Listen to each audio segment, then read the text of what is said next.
અરવલ્લીના મોડાસા નજીક શામપુર ગામે દિવાળીની રાત્રે અનોખી પરંપરાથી ઝળહળે છે। ગામના ઊંચા ડુંગર પર 13 ફૂટ ઊંચું મેરાયું ઘીથી પ્રગટાવવામાં આવે છે, જે ગામની આસ્થા અને એકતાનું પ્રતીક છે। મહાભારત કાળથી ચાલતી આ પરંપરા આજે પણ જીવંત છે। ગ્રામજનો વાતે ગાતે ડુંગર ચડી પૂજા પ્રાર્થના સાથે મેરાયું પ્રગટાવે છે, જે દીપોત્સવનો અજોડ નજારો રચે છે। બહારગામથી પણ લોકો આ ભવ્ય દ્રશ્ય જોવા ઉમટે છે। શામપુરનું મેરાયું પરંપરાનો શાશ્વત પ્રકાશ ફેલાવે છે।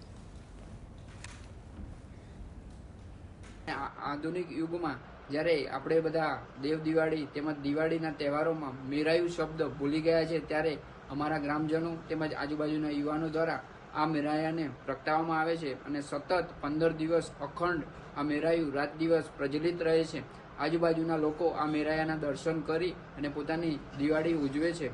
આજના આધુનિક યુગમાં લોકો જ્યારે મેરાયું ભૂલી ગયા છે, ત્યારે વર્ષોથી પાંડવોના સમયથી આ ચાલી આવતી પ્રથા આજે અમારા ગામમાં પણ આજે